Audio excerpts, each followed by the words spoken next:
Chamacos, ¿qué creen? Bueno, nos ha pasado afortunadamente muchas veces con todos nuestros colaboradores, con todos. Y nuestro colaborador del miércoles no es la excepción, porque le dijeron a Mauricio Merino, oiga, maestro, véngase a Washington para que platiquemos unas ondas, unos asuntos, para que colabore usted con nosotros. Y él se encuentra en Washington. Mauricio Merino, te saludamos desde Mexicalpan. ¿Cómo estás? Bien, querido Broso, qué gusto escucharlos, Marisa, doctor, desde aquí, desde Washington. Oye, Mauricio, una pregunta nada más de referencia.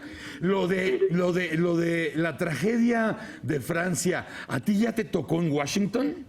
No, fíjate que me tocó todavía en la Ciudad de México. Yo salí apenas el sábado para acá, para la ciudad de Washington, pero me tocó de una manera muy cercana, Broso, porque estaba yo asistiendo a una comida allá en la Ciudad de México con la presencia de la ministra de Asuntos Públicos, de la Función Pública, digamos, de Francia. Ella estaba visitando a México justamente cuando sucedió el conjunto de atentados que han desafiado una vez más a la paz del mundo. ¿Estabas comiendo con ella cuando se enteró? Justamente en ese momento, Broso. Fíjate que el secretario Andrade, Virgilio Andrade, organizó una comida con varios académicos y con gente de sociedad civil, en fin, estas comidas que se organizan cuando viene un personaje de esta altura, como el caso de la ministra Le Brachot, que es la ministra de Asuntos Públicos de Francia, del gobierno francés. Y justamente estaba yo sentado, pues literalmente junto a ella cuando recibió la noticia de los atentados. Y naturalmente en ese momento se paró de inmediato, la gente que la acompañaba de su gabinete también, ocuparon oficinas que estaban disponibles, y entre tanto pues nosotros nos íbamos enterando por goteo de que en efecto había ocurrido no uno sino varios atentados en la capital de Francia, que se trataba de atentados pues gravísimos, que ponían en riesgo la vida de, como sucedió, de centenas o decenas por lo menos de personas. Finalmente fueron casi 2 centenas y se siguen sumando por quienes quedaron gravemente heridos y están lamentablemente perdiendo la vida. En fin, fue un momento muy desconcertante, Broso, porque estaba yo ahí sentado junto a la ministra. Es algo que sucede pocas veces y que resulta ampliamente conmovedor. Debo decirte que con muy buen sentido, la comida por supuesto se suspendió, Virgilio Andrade pidió 1 minuto de silencio, pero ya desde ese mismo momento yo pude sentir, déjame usar este verbo, la enorme importancia que estaba teniendo este acontecimiento, porque cuando la ministra pues expresó sus disculpas por la conclusión abrupta de la comida, no pudo contener el llanto, Broso. Fue muy conmovedor.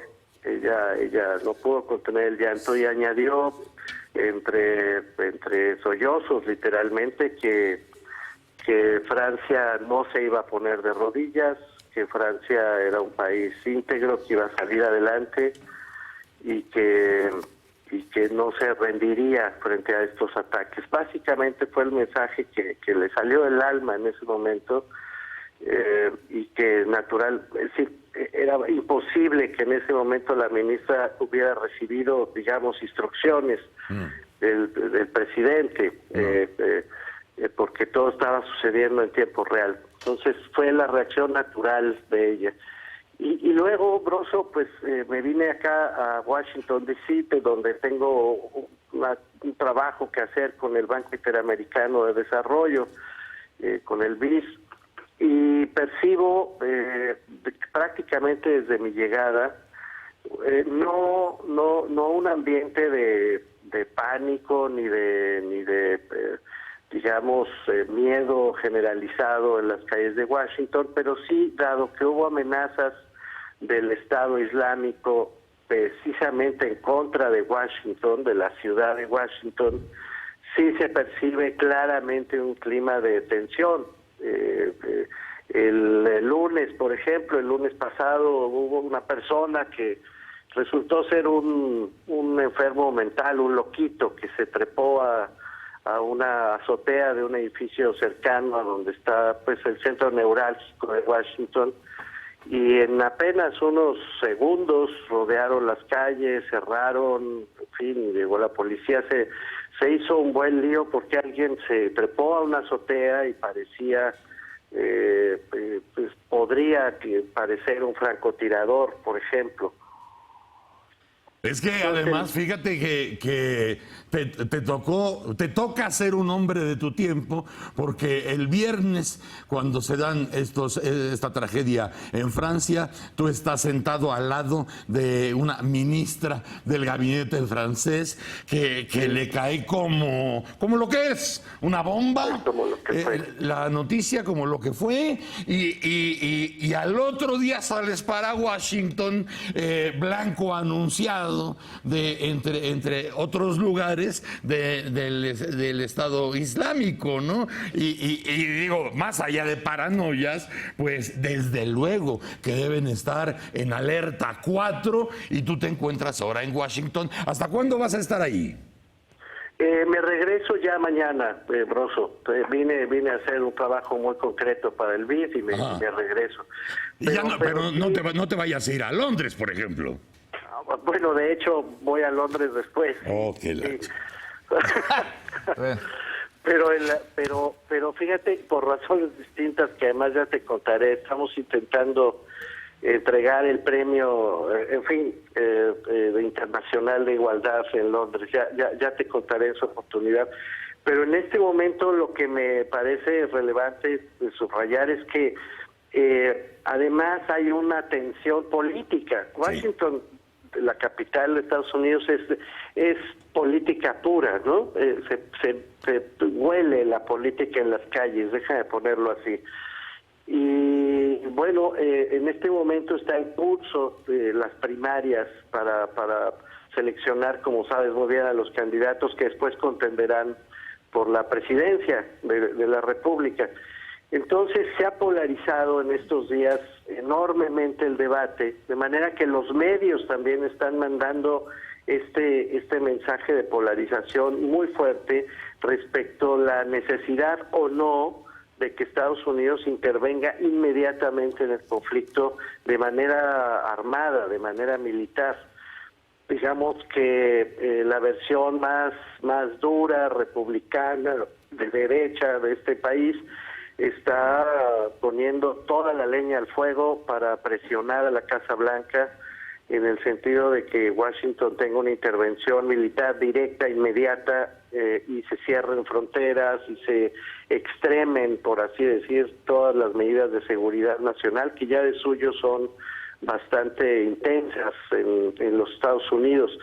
Y lo que estoy percibiendo es que en Europa está sucediendo más o menos lo mismo. Es decir, la primera reacción de Francia es cerrar fronteras y es impedir que sigan llegando refugiados. No es que estuvieran llegando muchos, se habían abierto apenas 10,000 lugares, recordarás, para refugiados en Europa. Justamente la gente que viene huyendo de la violencia que está generando pues este fanatismo religioso que defiende el Estado Islámico.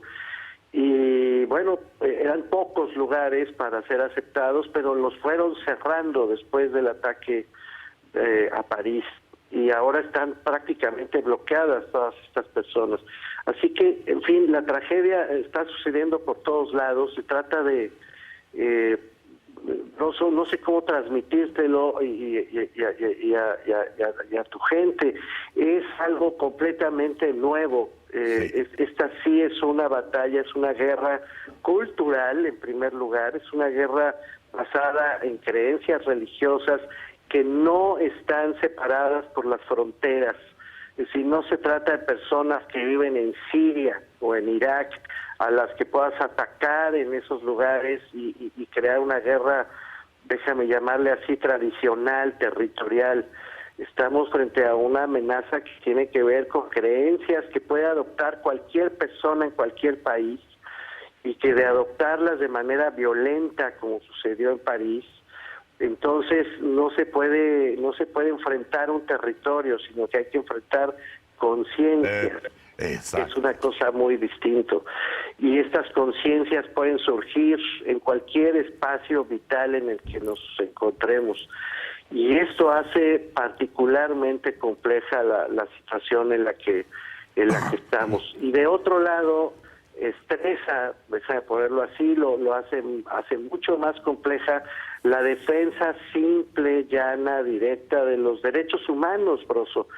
La reacción contra ciertas creencias religiosas, el Islam en este caso, puede llegar a ser una fuerte forma de discriminación en el mundo occidental, y eso sería gravísimo, porque una cosa es tener una religión y otra cosa es convertirse en un fanático de esa religión hasta el extremo del suicidio, como algunas de estas personas lo han hecho. Hay un matiz entre respetar la creencia y atacar una creencia, y en este matiz va la vida de millones de personas y la posibilidad de una convivencia razonable en el mundo entero.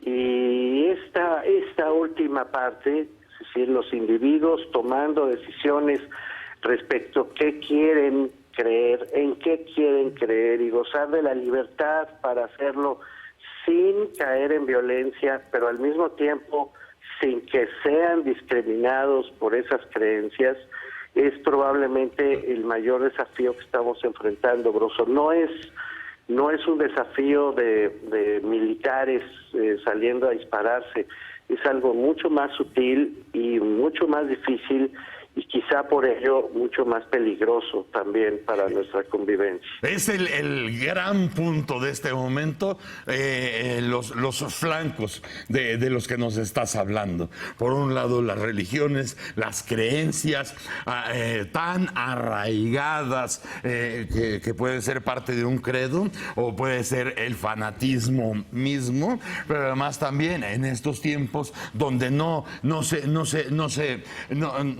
se han aprendido algunas lecciones de la historia, y donde vimos después de la tragedia allá en París las reacciones inmediatas de los bombardeos entre Francia y Rusia. Advertíamos que Obama decía hay que ir con más cautela. Ahora que te estamos escuchando nos queda más claro por qué. Ahora que estás justamente en este lugar que está diseñado para ser una Roma del continente americano, así está diseñado el imperio, porque ahora con estas características ellos tendrán que acordarse de lo que fue Vietnam, y como tú nos lo platicas, lo tendrá que pensar bien Estados Unidos, lo tendrá Francia, Rusia, el Reino Unido, lo tendrá que pensar muy bien, porque de otra manera creerán estar atacando un lugar y no es verdad.